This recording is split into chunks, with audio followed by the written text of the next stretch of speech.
नमस्कार, जय माता दी। मैं एस्ट्रो डॉक्टर प्रणव कुमार शास्त्री आप सभी के समक्ष बात करते हैं आज राहुल गांधी जी की कुंडली को लेकर के। राहुल गांधी जी की कुंडली में क्या योग है? श्री राहुल गांधी जी अपने आप में एक पहचान के मोहताज नहीं है। सब जानते हैं कि राहुल गांधी जी विपक्षी पार्टी के एक बड़े नेता है और युवा नेता है। ऐसा नहीं कि कुंडली जो बोलती है वो ऐसे योग बनाकर बोलती है। बात करनी है आज राहुल गांधी जी की कुंडली के बारे में। राहुल गांधी जी का जो जन्म है 18 जून 1970 में रात को 9:52 पे जन्म हुआ है। दिल्ली में जन्म हुआ है। तो कुंडली बनती है, मकर लगन की कुंडली बनती है और मकर लगन की कुंडली में चौथे भाव में शनि नीच का होकर बैठ जाता है। चौथे भाव में शनि नीच का होकर बैठ जाता है और मंगल और सूर्य छठे भाव में बैठ जाते हैं। देखिए, कुंडली की बात करते हैं हम, क्योंकि हम किसी पार्टी को लेकर बात नहीं कर रहे हैं, कुंडली की बात हो रही है। कुंडली में देश के भावी प्रधानमंत्री नरेंद्र मोदी जी का एक ऐसी छवि है और राहुल गांधी जी की अलग छवि है। दोनों की अलग अलग छवि है। तो हम बात आज राहुल गांधी जी की कर रहे हैं। राहुल गांधी जी की जो कुंडली की योग बने हैं वो बने हैं अभी सत्ता में नहीं पहुंचने के योग है। अब मैं पूरा विवरण आपको कुंडली का देता हूं। मकर लगन की कुंडली है और लगन का स्वामी, देखिए लगन का स्वामी नीच का होकर कर्क में बैठ जाना। लगन का स्वामी नीच का होकर कर्क में बैठ जाना, कर्क यानी चौथे भाव में बैठ जाना। और चौथा भाव होता है माता का, पिता का नहीं, माता का। और जब माता का होता है तो वहां एक ऐसी युति बना देता है कि माता का नाम खराब होगा। माता के नाम से आगे बढ़ने की कोशिश करेंगे लेकिन आप आगे नहीं बढ़ पाएंगे, क्योंकि लगन आपका मकर है और मकर लगन का स्वामी यानी शनिदेव नीच के होकर चौथे भाव में बैठ जाना। चौथा भाव शनिदेव बैठे वहां नीच के होकर और चौथा भाव चंद्रमा का होता है और चंद्रमा मां का कारक होता है। और जब चंद्रमा मां का कारक होता है तो वहां क्या करता है? छवि खराब कराता है। माता को कष्ट होता है, माता को बीमार हो का कष्ट योग बन रहा है। 2024 में मां को बीमारी का योग बनेगा, मां का स्वास्थ्य खराब रहेगा राहुल गांधी जी की। दूसरी बात लेकर के चलते हैं कि मंगल छठे भाव में बैठना और सूर्य के साथ बैठ जाना। मंगल छठे भाव में सूर्य के साथ बैठ जाना यानी पिता का और मिथुन का होकर बैठ जाना। मिथुन बुध का युति बना करके जहां सूर्य और बुध एक साथ आते हैं तो वहां एक ऐसे योग बनते हैं, सूर्य बुध एक दूसरे के शत्रु है। तो और साथ में मंगल ही बैठा है। तो ऐसी युति में क्या होता है कि पिता का जितना नाम होगा बेटे का कभी इतना नाम नहीं हो सकता।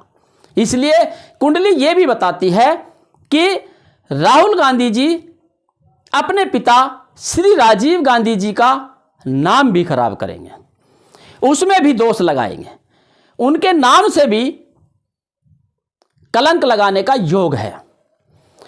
क्योंकि राजीव गांधी जी की कुंडली के साथ अगर जोड़ते हैं तो दोनों के योग ऐसे बनते हैं, पिता सुख नहीं मिलेगा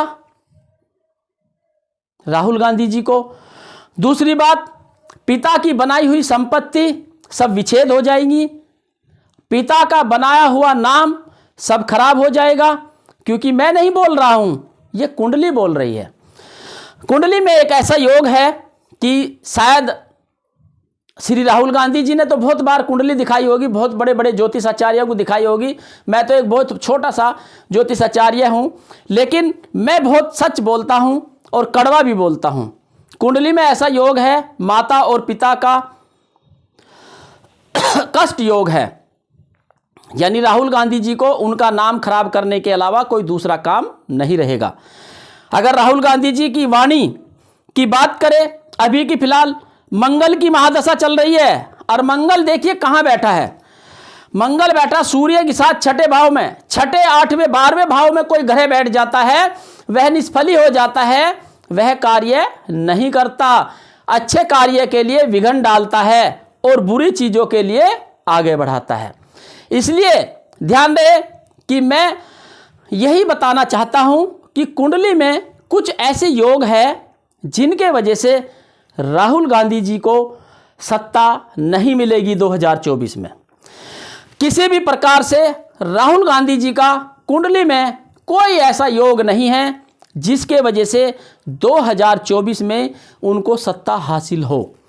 नहीं, बिल्कुल नहीं है, क्योंकि 2024 में राजनीतिक गलियारों में चर्चा होगी, लेकिन राहुल गांधी जी का कहीं तक नाम नहीं होगा, क्योंकि राहुल गांधी जी में की कुंडली में 2024 तक मंगल की महादशा और मंगल छठे भाव में बैठ जाना सूर्य की साथ युति बना करके, और मकर लगन की कुंडली, और मकर लगन की कुंडली मकर का स्वामी नीच का होकर बैठ जाना चौथे भाव में, यानी माता और पिता का नाम पूरा खराब होना, और माता और पिता के नाम के खराबे के साथ साथ ऐसी भी युति बनना कि राजनीतिक सत्ता से दूर रहेंगे, अभी विपक्ष में ही रहेंगे, विपक्ष में बैठना पड़ेगा।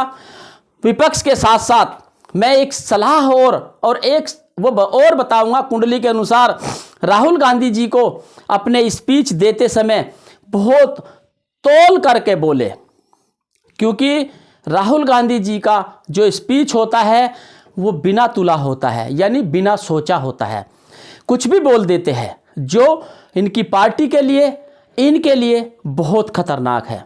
इसलिए मैं यही कहूँगा कि श्री राहुल गांधी जी की कुंडली में 2024 में सत्ता का कोई योग नहीं है।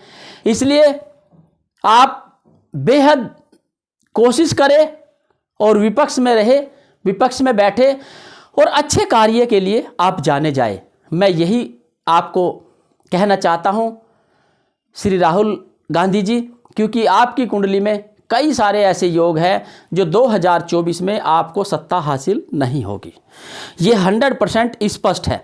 चाहे आप इसके लिए कितनी भी कुंडली दिखा लीजिए, जो आपकी कुंडली में योग है वो 100% है, और वह कुंडली का योग सत्य बोलता है। मैं किसी पार्टी या किसी छवि या किसी नाम को लेकर काम की बात नहीं कर रहा हूं, मैं केवल बात कर रहा हूं कि देश की राजनीति में 2024 का कैसा योग रहेगा। 2024 में श्री राहुल गांधी जी का कोई भी योग नहीं है कुंडली में ऐसा कि जो वे प्रधानमंत्री बन सके। तो इसलिए विपक्ष में रहे और मेहनत जरूर करें, जनता की सेवा करें, सेवा से ही मेवा मिलेगी। जब जनता में रहेंगे तो आने वाले टाइम में हो सकता है कि एक बार आपको जरूर राजपाट मिले, लेकिन 2024 में आपको बिल्कुल भी योग नहीं है कुंडली में, क्योंकि मैंने कुंडली पढ़ी है, मैं कुंडली की बात कर रहा हूं, मैं किसी पार्टी या किसी पर्टिकुलर इंसान की बात नहीं करूंगा। ये सच्चाई है, जो कुंडली में योग है वो जरूर आपके सामने है और उसका लाभ हानि जरूर प्राप्त होती है, क्योंकि कुंडली में दिए गए योग का कुछ न कुछ लाभ या हानि प्राप्ति जरूर होती है। हम बहुत बार देखते हैं कि हमारी कुंडली में ऐसा योग नहीं है, लेकिन होते हैं, छोटे छोटे योग बहुत सारे होते हैं और बहुत लाभ हानि देते रहते हैं। इसलिए मैं यही कहूँगा, आप संघर्ष करते रहिए, मेहनत करते रहिए, लेकिन 2024 आपके लिए कुल मिलाकर बहुत अच्छा नहीं है। इसलिए थोड़ा सा आप उपाय करें, शांति करें, पाठ करें, यज्ञ करें, भगवान श्री राम का नाम ले, जाप करें हनुमान जी का, आप यही आपके लिए कल्याणकारी होगा। नमस्कार, जय माता दी।